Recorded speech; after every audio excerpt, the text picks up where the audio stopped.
सीटों के बारे में नहीं कहा जा सकता, इतनी बात ज़रूर कहा जा सकता है कि हम लोग सब लोग मिलकर के चुनाव वहाँ लड़ेंगे और एनडीए के साथ ही चुनाव लड़ेंगे। सीटों का तालमेल, वहाँ पर कौन सीट पर कौन लड़ेगा, ये सब तो बड़े नेता का हिसाब किताब है। जिस पार्टी का लीडर, जिस पार्टी का नेता सदन में 6 दिन लगातार नहीं पहुँचे और वो यात्रा कर रहे हैं, तो पूछेगी ना बिहार की जनता कि जब सदन चल रहा था और सदन में महत्वपूर्ण सवालों को आपको उठाने का मौका मिलता है, बिहार के ज्वलंत सवालों को उठा सकते थे, तो कहाँ सोए? सभी दल लड़ते हैं चुनाव, किसी को रोक थोड़ी है। लेकिन एनडीए के साथ हम लोग लड़ेंगे और वो भी एनडीए में है, तो एनडीए के साथ ही चुनाव लड़ेंगे। जो सीट उनको मिलेगा उस पर वो लड़ेंगे, हमको जो मिलेगा हम लड़ेंगे, भाजपा को जो मिलेगा वो उस पर भाजपा लड़ेगी। सब अलग अलग अपना सीट लेके एक साथ चुनाव लड़ेंगे। नमस्कार, आप देख रहे हैं न्यूज़ फॉर नेशन। मैं आपके साथ अभिजीत सिंह। बिहार में 4 सीटों पर उपचुनाव होना है। लोकसभा चुनाव के बाद ये 4 सीटें जो खाली हुई है, तो वहीं बात करें तो तमाम जो घटक दल है, एनडीए हो या महागठबंधन हो, वो तैयारी में जुट गई है। जहां एक तरफ बीजेपी लगातार इसको लेकर भी बैठक कर रहे हैं। इसी बात करने के लिए हमारे साथ है बिहार सरकार के मंत्री हैं और जदयू के कद्दावर नेता हैं श्रवण कुमार। सर, कैसे देख रहे हैं जो 4 सीटों पर उपचुनाव होना है पहले बिहार में? अभी तो चुनाव की घोषणा नहीं हुई है। जब चुनाव की घोषणा होगी तो पूरा डिटेल आपको बताया जाएगा।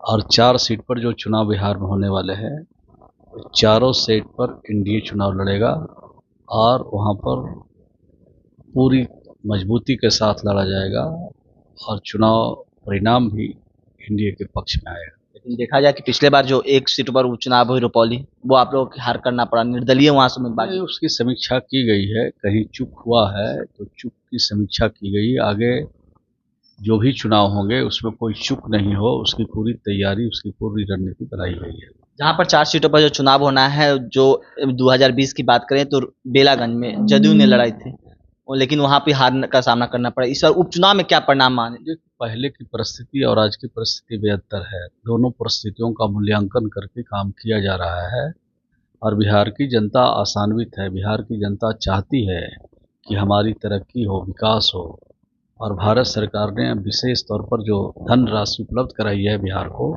उसको लेकर बिहार में उत्साह है और उत्साह का परिणाम बेहतर निकलेगा, अच्छा निकलेगा।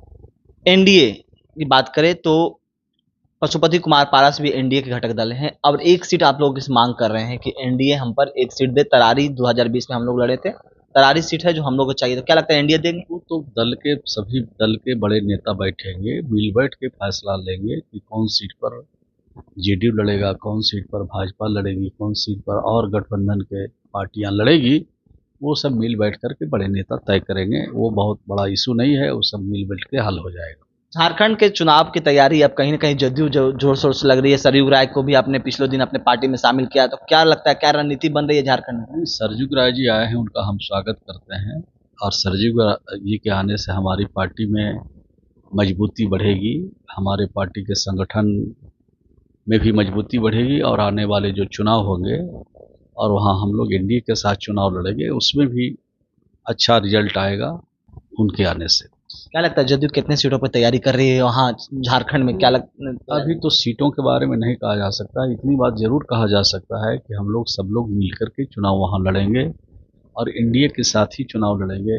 सीटों का तालमेल, वहाँ पर कौन सीट पर कौन लड़ेगा, ये सब तो बड़े नेता का हिसाब किताब है, वो ये सब तय करते हैं। तो जब तय हो जाएगा तो आपको बताएंगे। मांझी जी भी कह रहे हैं कि हम भी तो चुनाव लड़ेंगे झारखंड चुनाव, तो वो भी 5 सीटों को कह रहे हैं कि तैयारी हमारी 5 सीटों पर वहाँ है। सभी दल लड़ते हैं चुनाव, किसी को रोक थोड़ी है। लेकिन एनडीए के साथ हम लोग लड़ेंगे और वो भी एनडीए में है, तो एनडीए के साथ ही चुनाव लड़ेंगे। जो सीट उनको मिलेगा उस पर वो लड़ेंगे, हमको जो मिलेगा हम लड़ेंगे, भाजपा को जो मिलेगा वो उस पर भाजपा लड़ेगी। सब अलग अलग अपना सीट लेके एक साथ चुनाव लड़ेंगे। आरक्षण को लेकर जो SC ST का जो फैसला सुप्रीम कोर्ट का आया है, क्रीम लेयर की बात कही जा रही है, अब उसको लेकर कहीं ना कहीं विवाद छिड़ा हुआ है। जहां एक तरफ जीतन राम मांझी कर रहे हैं कि जो सुप्रीम कोर्ट का फैसला है वो सही है, जहां चिराग पासवान कर रहे हैं कि इसके लिए हम पुनर्याचिका भी दायर करेंगे। देखिए, हम तो हाई कोर्ट और सुप्रीम कोर्ट के निर्णय पर कोई टिप्पणी नहीं कर सकते हैं, लेकिन अगर कोई हाई कोर्ट और सुप्रीम कोर्ट से निर्णय आए हैं और किसी के विचार से वो सही नहीं लगता हो, तो माननीय उच्च न्यायालय में फिर जाना चाहिए।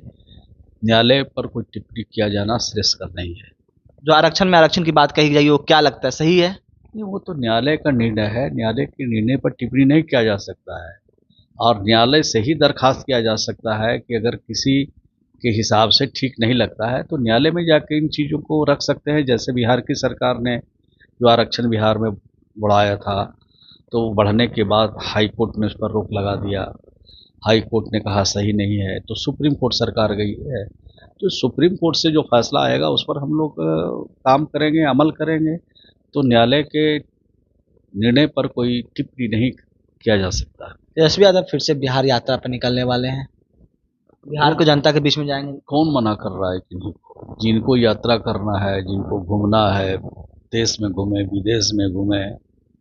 अभी तो 6-6 दिन विधानसभा चला, एक दिन दर्शन नहीं हुआ। बिहार में ज्वलंत सवाल को नहीं उठा पाए। जिस पार्टी का लीडर, जिस पार्टी का नेता सदन में 6 दिन लगातार नहीं पहुंचे, अब वो यात्रा कर रहे हैं, तो पूछेगी ना बिहार की जनता कि जब सदन चल रहा था और सदन में महत्वपूर्ण सवालों को आपको उठाने का मौका मिलता है, बिहार के ज्वलंत सवालों को उठा सकते थे, तो कहाँ सोए हुए थे? लेकिन लोकसभा में के पहले जब वो यात्रा पर निकले, जन विश्वास यात्रा पर, तो चार्जशीट का उनका फायदा मिला। तो लग रहा है कि विधानसभा में आप लोगों की मात दे पाएंगे जिस तरह से यात्रा पर 4 सीट की जो उनको बढ़ोतरी मिली है वो हम लोग का चूक का परिणाम है। हम लोग उससे कुछ गलती हुई है उसका परिणाम है। हम लोग समय रहते अगर सचेत हो जाते तो वो परिणाम नहीं निकलता। आगे उनको कुछ मिलने वाला नहीं है। बिहार की जनता सब उनको देख रही है, और बिहार की जनता के लिए जो भारत सरकार ने, देश के प्रधानमंत्री जी ने और बिहार के लोकप्रिय मुख्यमंत्री जी ने जो निर्णय लिया है, उस निर्णय से बिहार की जनता काफ़ी आशान्वित है और उम्मीद कर रही है कि बाढ़ का अस्थायी निदान हो रहा है। 4-4 एक्सप्रेसवे मिल रहा है, पर्यटन क्षेत्र को बढ़ावा मिल रहा है, किसानों की आमदनी को दुगना करने की लिए प्रयास किया जा रहा है, और बिहार को हर क्षेत्र में जो पिछड़ापन था, जो जिन क्षेत्रों में हमारा बिहार पिछड़ा था, उसको आगे बढ़ाने की दिशा में भारत सरकार की पहल है। इससे बिहार के लोग काफ़ी प्रसन्न हैं और बिहार के लोग आशान्वित हैं कि और हमारा बिहार तेजी से आगे बढ़ेगा। क्या कुछ कह रहे थे बिहार सरकार के मंत्री श्रवण कुमार, आपने सुना। इस तमाम खबर पर न्यूज़ पॉइंट के साथ